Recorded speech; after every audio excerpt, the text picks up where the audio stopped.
Irmãos, vamos abrir a palavra de Deus em Atos dos Apóstolos, capítulo 16.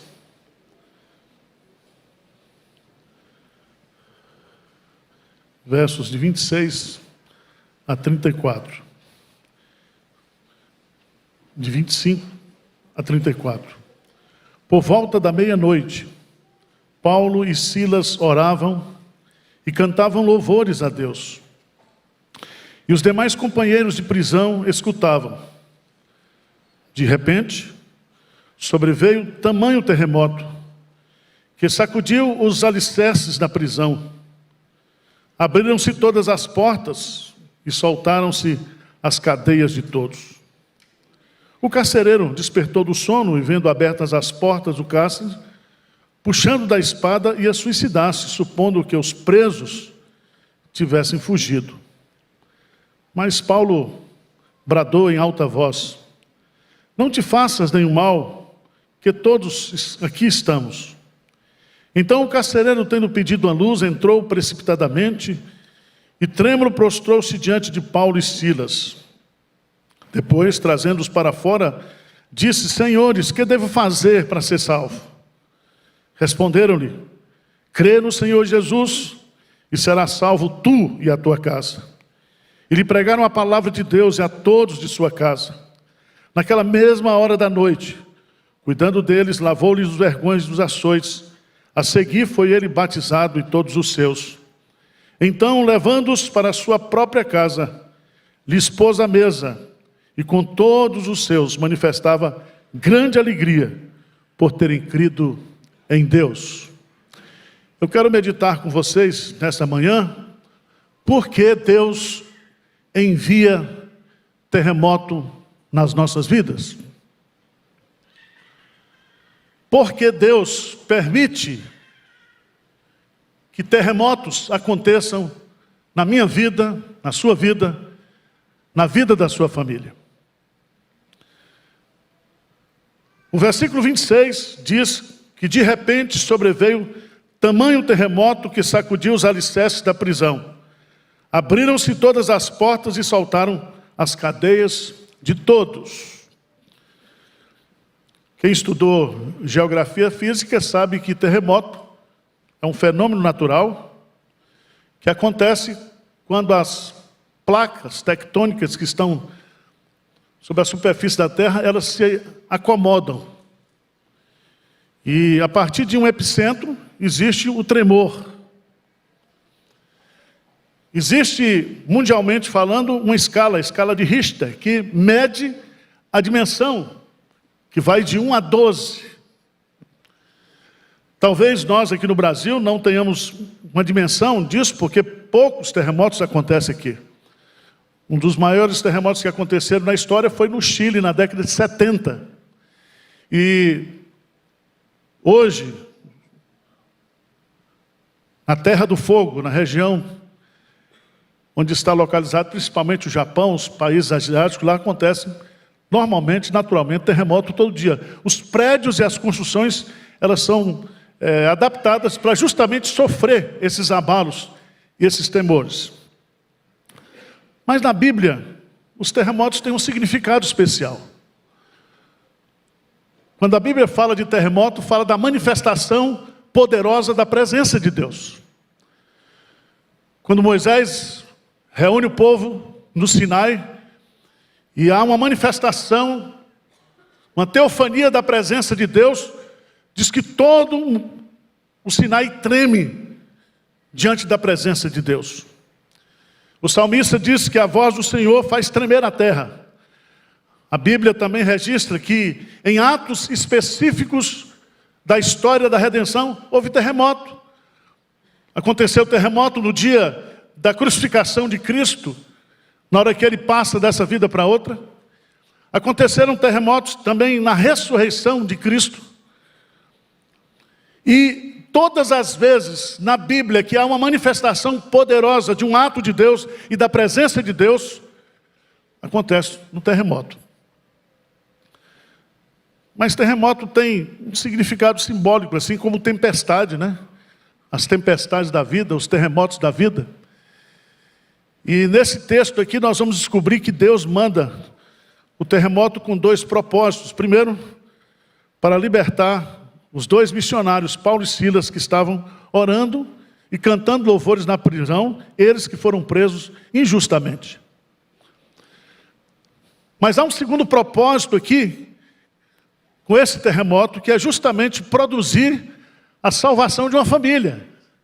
Uma família que vai compor uma das igrejas mais importantes plantadas no ministério de Paulo, na cidade de Filipos. E eu queria chamar a sua atenção para algumas características desse terremoto. Verso 26, diz assim: de repente. Em outras palavras, os terremotos, eles não são previsíveis.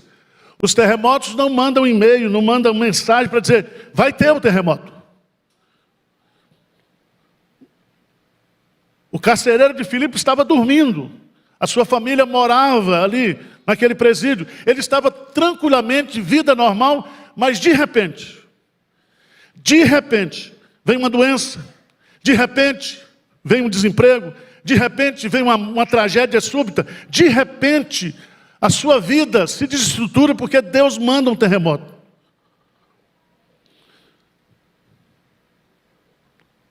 Mas em segundo lugar, além de repentino, esse terremoto também, ele tem dimensões. A expressão que aparece aí é tamanho terremoto. Tamanho terremoto.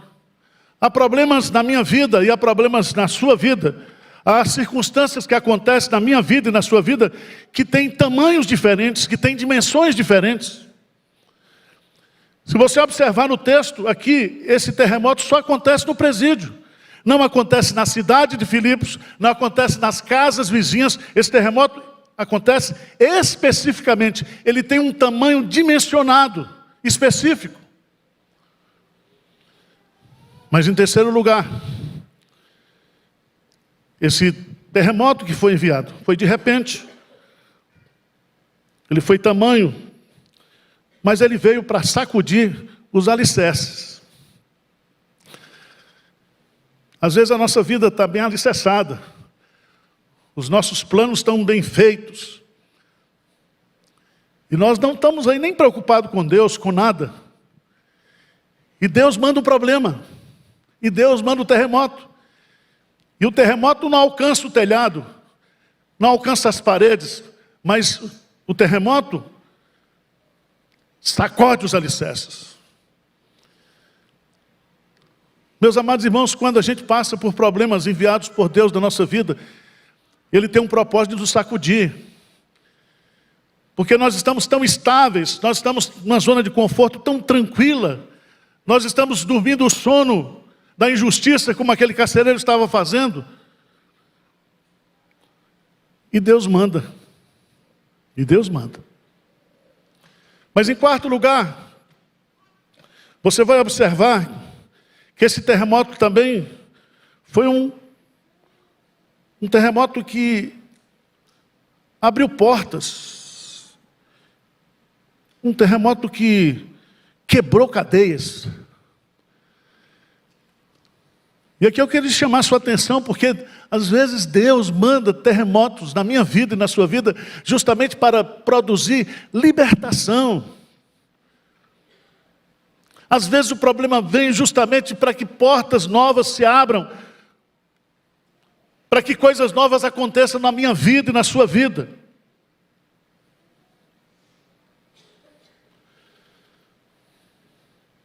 Mas é interessante observar no texto, no versículo 27, veja aí, que o carcereiro despertou do sono e vendo abertas as portas do cárcere, puxando da espada, ia suicidar, supondo que os presos tivessem o quê? Fugido. Irmão, quando grandes problemas acontecem na nossa vida, a saída não é o suicídio. A saída não é desistir da vida. E essa semana eu fui impactado com a morte de uma criança de 11 anos, que pulou do prédio. E a pessoa da igreja ligou para mim e falou, pastor, o que é que eu faço? O que é que eu falo? Não tenho o que falar. Hoje, entre os jovens, a segunda causa mortes hoje, suicídio. e os problemas vêm, e os terremotos vêm, não é para a gente desistir da vida. O terremoto vem justamente para trazer salvação. E aqui é tão interessante, meus amados irmãos,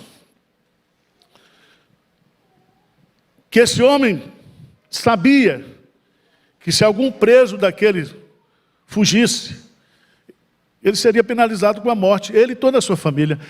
Era um presídio romano, era um presídio de segurança máxima. E ele, como carcereiro, teria que perder a sua vida. Como aqueles 16 que foram mortos por Herodes lá em Atos dos Apóstolos, capítulo 12, por terem deixado Pedro fugir da prisão. Talvez você esteja enfrentando um terremoto. Muita gente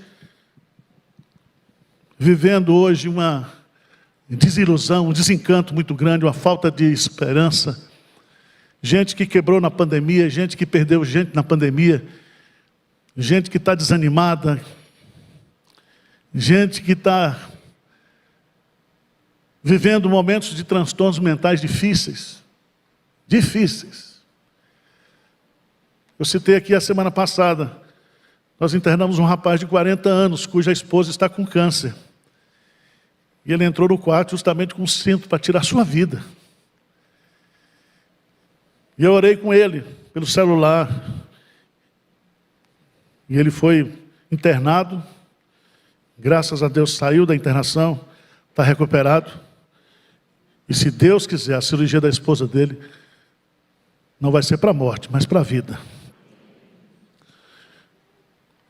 São esses momentos que a gente pensa em Deus. E aqui, nos terremotos da vida, Deus tem um propósito: salvar essa família. E Deus pensa em tudo. Deus monta o cenário de todas as coisas. Primeiro, aquele homem queria tirar a sua vida, mas ali naquele presídio tinha o maior missionário de toda a história, chamado Paulo. Deus põe pessoas especiais na nossa vida. Deus predestina os fins, mas Deus também predestina o quê? Os meios. A prisão de Paulo não foi uma prisão injusta do ponto de vista da economia de Deus. Ainda que ele apanhou sendo cidadão romano, ainda que ele vai discutir isso depois da sua libertação, mas Paulo estava ali como instrumento para, justamente, naquele desespero, naquele terremoto, ser o porta-voz de Deus para trazer salvação para aquele homem.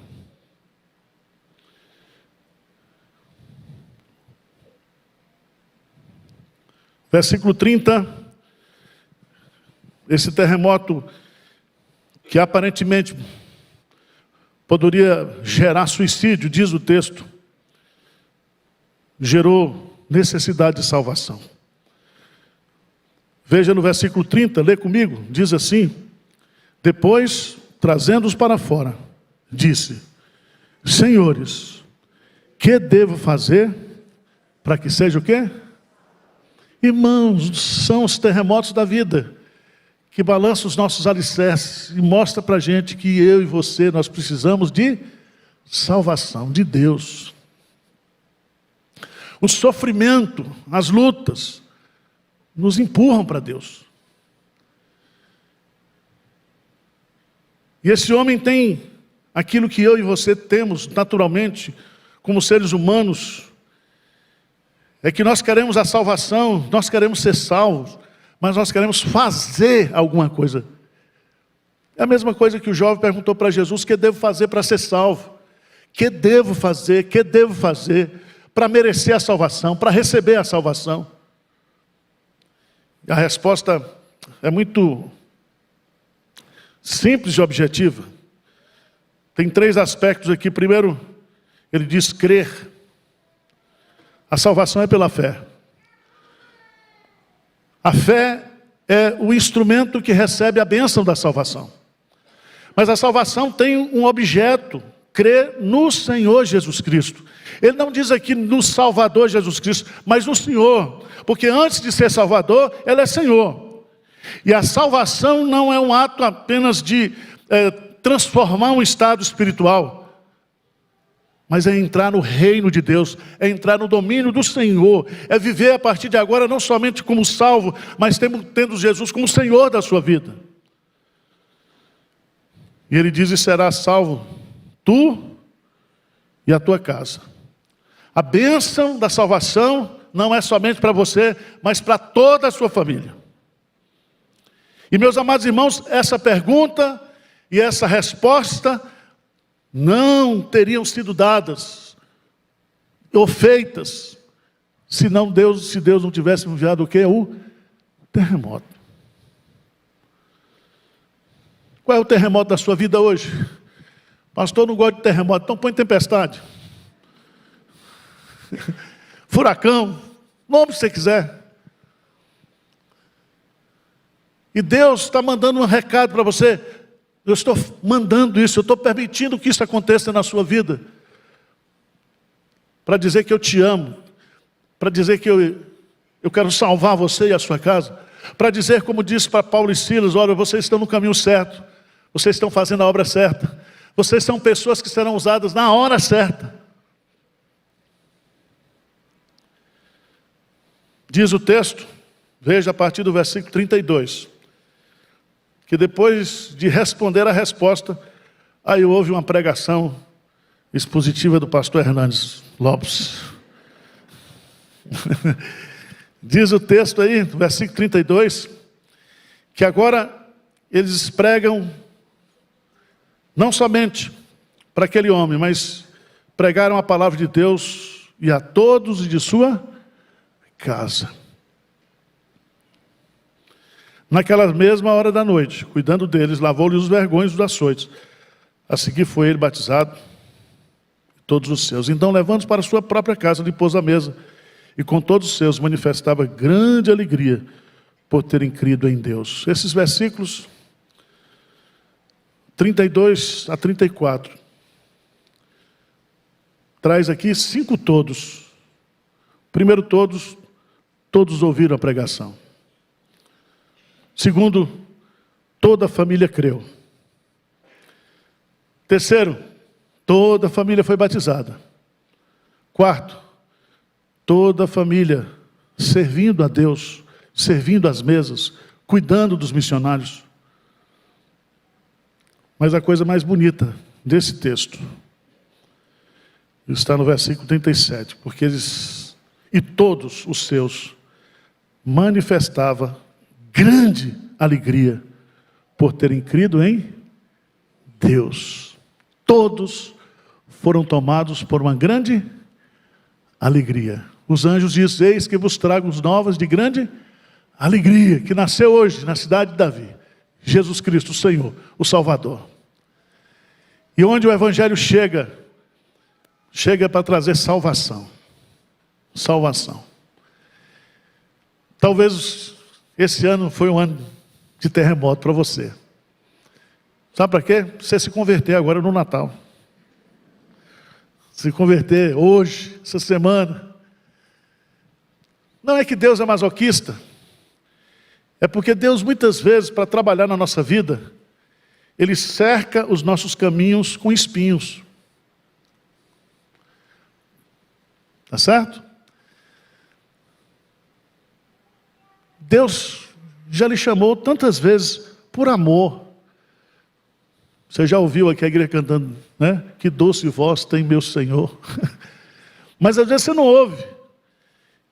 E se Deus nos chama pela palavra, Deus grita conosco através do sofrimento, das dificuldades. Vamos ficar de pé? Vamos orar? Crente salvo que está enfrentando terremoto, levanta a mão. Crente salvo. Misericórdia. Isso é quase escala Richter 12. Terremoto. Mas o que você tem que fazer no meio do terremoto? Cantava, louvava a Deus. É isso? Pregava o Evangelho. Terremoto de crente em obediência é a melhor coisa. É a melhor coisa. Mas talvez você diz, pastor, está acontecendo algumas coisas na minha vida porque Deus está mandando um recado para eu levar ele mais a sério. Ele tem me abençoado e eu não tenho valorizado essas bênçãos. Ele tem me dado tudo, eu não tenho sido gracioso para com ele.